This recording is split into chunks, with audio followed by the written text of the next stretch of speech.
आइए दोस्तों, हम सभी पढ़ते हैं बाइंडिंग की चर्चा करते हैं आप सभी से। बाइंडिंग जिस प्रकार हम जानते हैं कि दो प्रकार की होती है, एक डीसी बाइंडिंग, एक एसी बाइंडिंग। हमारे सिलेबस में दोनों बाइंडिंग है, इसलिए सबसे पहले हम डीसी बाइंडिंग को कंप्लीट करते हैं। चलिए आगे बढ़ते हैं, डीसी बाइंडिंग के बारे में जानते हैं। डीसी बाइंडिंग हम दो प्रकार से करते हैं। नंबर एक लैप बाइंडिंग, नंबर 2 एक वेव बाइंडिंग। सबसे पहले हम लैप बाइंडिंग को जानने का प्रयास करते हैं। लैप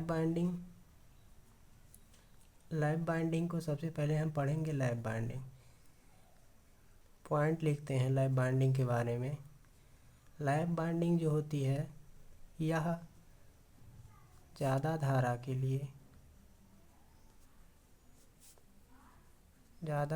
के लिए तथा कम वोल्टेज के लिए बनाते हैं। जहाँ हमको कम वोल्टेज की आवश्यकता होगी, वहाँ हम इस बाइंडिंग का प्रयोग करेंगे। नंबर 2 इसके बारे में जानते हैं। इसमें समांतर पथों की संख्या जो होती है, ये हमेशा पोलों की संख्या के बराबर होती है, ना कि अदर किसी के। इसे हम समांतर बाइंडिंग भी कहते हैं। क्या कहते हैं दोस्तों? समांतर बाइंडिंग भी कहते हैं। या इसकी जो दक्षता होती है, इसकी दक्षता कम होती है। वेल्डिंग जनरेटरों में इसका प्रयोग ज़्यादा करते हैं, इस बाइंडिंग का। इसमें बाइंडिंग पिच का मान हमेशा बैक पिच और माइनस फ्रंट पिच के होता है। बैक पिच और फ्रंट पिच का अंतर हमेशा 2 आता है। बैक पिच व फ्रंट पिच हमेशा इसमें विषम होती हैं।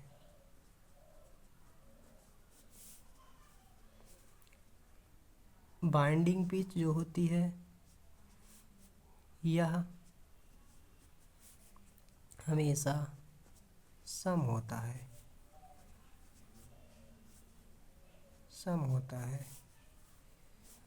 बाइंडिंग पिच कम्यूटेटर पिच के 2 गुना होता है।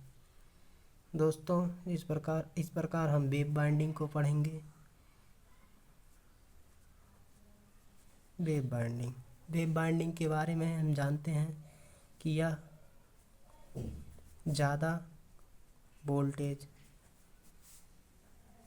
तथा कम धारा के लिए प्रयोग किया जाता है। इसमें हम जानते हैं समांतर पथों की संख्या हमेशा 2 होती है।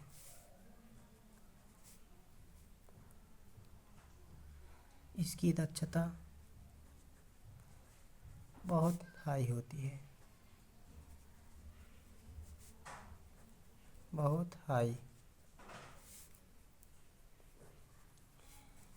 इसमें बाइंडिंग पिच हमेशा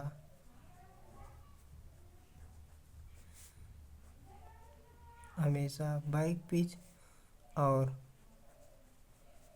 फ्रंट पिच के योग से निकाला जाता है।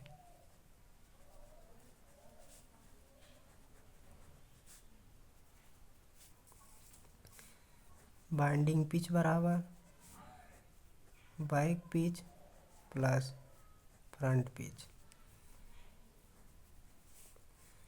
इसमें बाइंडिंग पिच व फ्रंट पिच का अंतर 2 हो सकता है या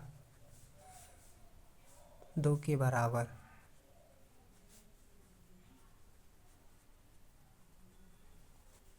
कोई ज़रूरी नहीं है कि 2 आए या 2 के बराबर आए, कम भी हो सकता है। इसमें समांतर पथों की संख्या 2 होती है या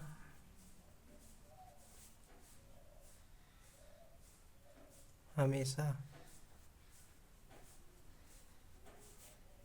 ज़्यादा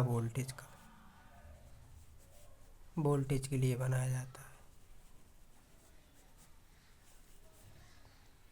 और दोस्तों, इसमें बाइंडिंग पिच हमेशा सम होती है, हमेशा सम। बैक पिच और फ्रंट पिच जो होता है दोस्तों, हमेशा भी सम होता है।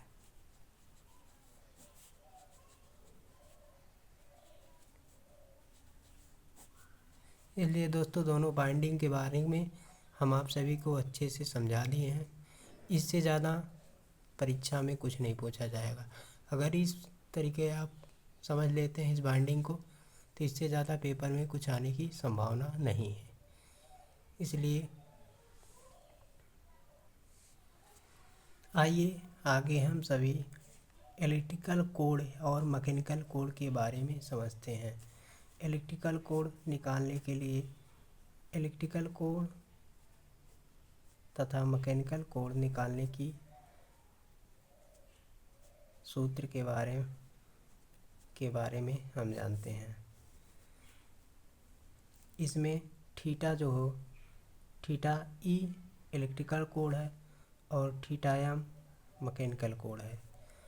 इसलिए हम सब जानते हैं, जैसे थीटा इलेक्ट्रिकल बराबर P/2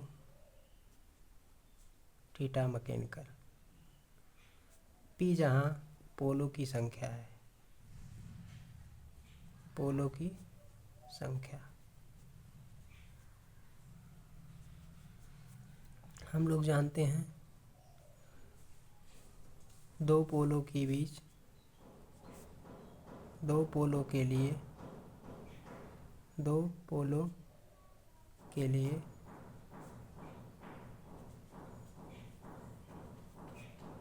हमेशा थीटा इलेक्ट्रिकल बराबर थीटा मैकेनिकल।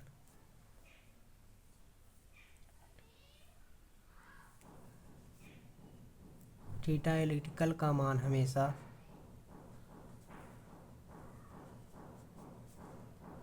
निकालने हमेशा 2 पोलों की हमेशा 180 अंश माना जाता है।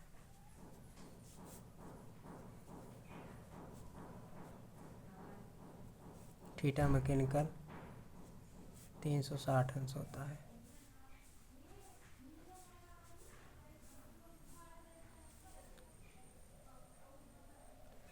थीटा मैकेनिकल यदि थीटा मैकेनिकल कोण दिया है, आप लोगों से थीटा इलेक्ट्रिकल कोण का मान पूछता है, तो थीटा इलेक्ट्रिकल बराबर 360 बटे पोलों की संख्या आप निकाल सकते हैं।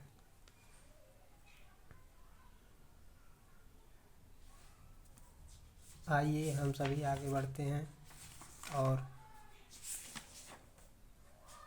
पोल पिच के बारे में जानते हैं। पोल पिच के बारे में जानते हैं। पोल पिच के बारे में जानते हैं।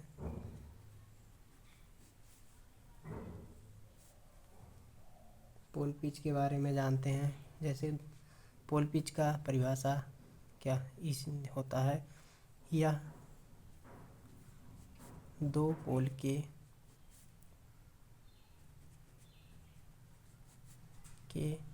बीच की दूरी होता है, जो पास पास हो बीच की दूरी होता है। पोल पिच बराबर होता है, पोल पिच बराबर स्लॉट बटा पोलों की संख्या, पोलों की संख्या।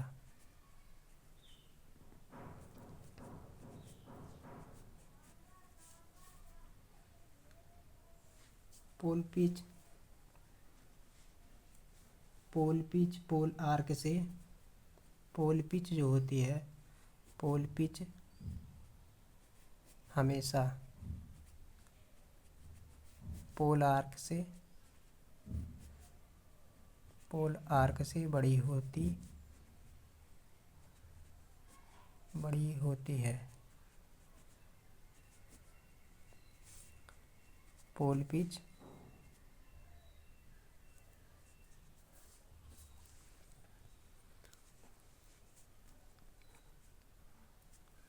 आइए हम लोग पोल पिच के बारे में विस्तार से समझते हैं।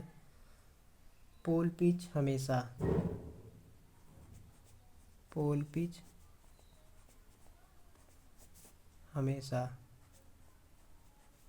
180 अंश इलेक्ट्रिकल होगा। मैकेनिकल में निकालने के लिए हम आपको आगे सूत्र बताए हैं। थीटा, यहाँ पर सूत्र हम आप लोग को बताते हैं दो पोल के लिए। यह जब मैकेनिकल डिग्री दिया हो और इलेक्ट्रिकल डिग्री में निकालना हो तो निकल जाता है। आगे हम लोग पोल आर के बारे में आप लोग को समझाने का प्रयास करते हैं। जैसे हम जब पोल बनाते हैं,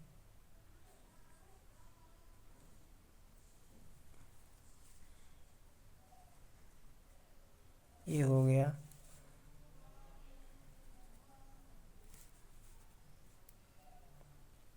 आप सभी को समझाने का प्रयास करता हूँ मैं। थोड़ा फिगर मेरा बनाने का थोड़ी कठिनाई होती है मुझे, इसलिए आप लोगों को समझाने के लिए मैं बना रहा हूँ।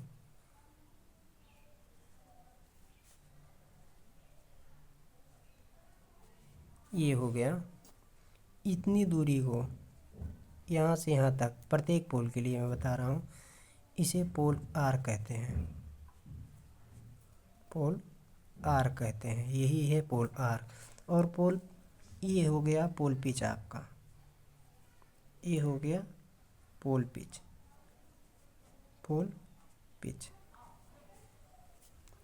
ये हो गया पोल पिच आप सभी का।